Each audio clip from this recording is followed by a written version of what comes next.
Hey, what's up? I hope you guys are doing well. I want to share something with you because I am part of a Facebook group for dating, and there are women on there lately had been posting a lot about their heartbreaks, and it's hard to get over their breakup and how deeply they miss someone and they want to get over it and things like that. And I have been through that. I have healed that, and I just want to share my tips with you on how to get over someone that you are missing so badly. And so let me just read what I wrote because I am a writer. I'm not a speaker at this time anyways, and I stumble over my words too much, so it's just easier for me to read what I wrote. But here's my story. So I was in love with a man and things didn't work out. It wasn't anything bad or crazy. It just was what it was. And I felt things for him that I had never felt for any other man in my whole life. And I was 45 at the time. I had also been married for over 20 years. I had dated before I was married. So I know it was different than anything else that I could have experienced before. And my point is that I did miss this man so deeply. It was to my core that I missed this man. The pain at times felt like it was unbearable, and I literally would cry for hours. If my son wasn't here, I would like cry all night long sometimes. And that went on for a year. And then I finally healed. And like I said, you can too, and here's how. The first thing you need to do, the first step to take is grieve. Feel your feelings. Grieve the loss of the relationship. Grieve all the things that you thought the relationship was and was going to be, and say goodbye to all of it. Let it go. The second step is begin asking yourself questions. Let me just say this, I didn't write this in the post. You're not going to be able to do all these steps in the same day. No freaking way. Well, maybe, but likely you're not. But save these steps so that way over time you can go through them. Like I said, step 1 is to grieve, and the second step is to ask yourself questions about what did you learn from the relationship. So did you learn how strong you are? Did you realize how resilient you are? Did you learn simple things about everyday life? For example, my ex loved working on cars. So I definitely picked up a few things that have been invaluable as I'm single, living on my own. And what were some of the things you learned about your preferences? So what you like in a relationship, what you don't like in a relationship, because the preferences actually become your standards for moving forward.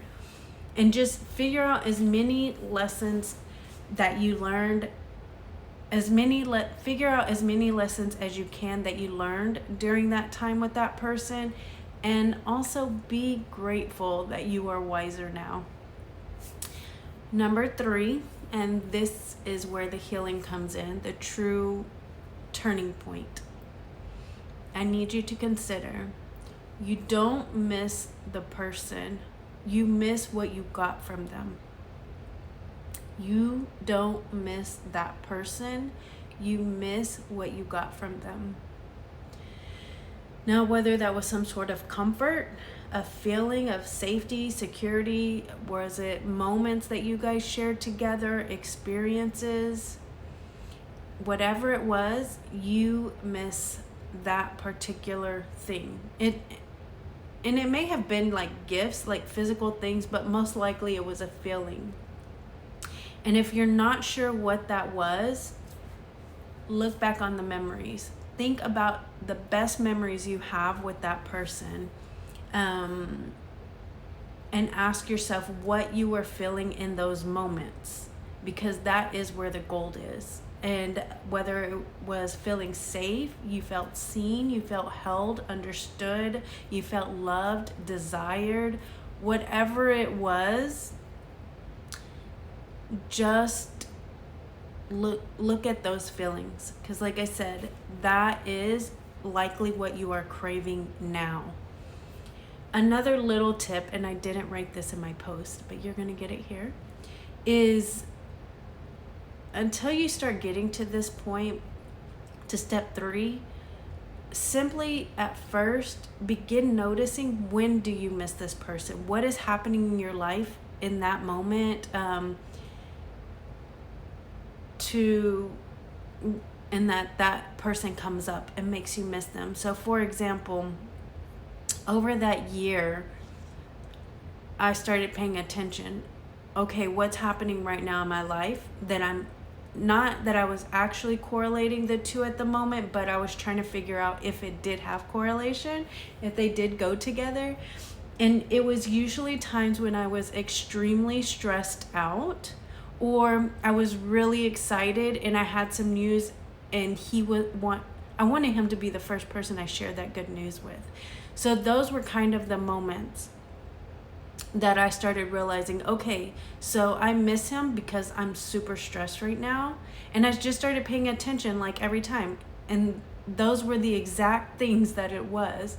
And when I eventually got to the point of asking myself what it was I got from him, that's what it was. It was the moment. I wanted someone to share the moments with. And so anyways, so that's another thing that can help you on with this.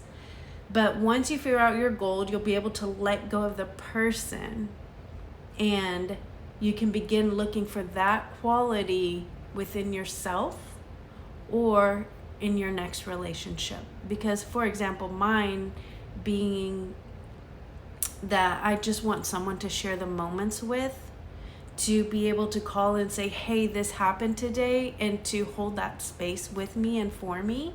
That's what I crave, and what I was craving, and what I do still crave. And so therefore I know in my next relationship, or any relationship I get into, that is something that is a requirement for me, that they have to be able to hold space for me when I'm hurting. They have to be able to share the moments with me when something silly happens or something exciting happens. And I want to be that for them as well. And they have to feel safe enough with me to be able to share the moments with me. So I hope this is helpful for you. Let me go over those steps again. First is grieve. Second, ask questions. Third is ask yourself, figure out what it is that you got from that person. And the little tip is start noticing right now when it is what's happening in your life or within yourself when you start missing that person. It's a lot. You can do this, you can heal, and you deserve to, because you deserve love and joy and happiness and fulfillment in your life, and to share it with someone who can do those things with you, who honor you for all of those things that you are and all the being that you are. Anyways, I hope this does help. And if you like self-discovery as much as I do and learning about yourself, check out the workbooks and journals that I've created. You can check out my website, AlishaAE.com. I sell locally in the Dallas-Fort Worth area at a couple of stores, or my website can show you how you can buy online if you're not local. Anyways, so many blessings to you. Wishing you so much love. Bye-bye.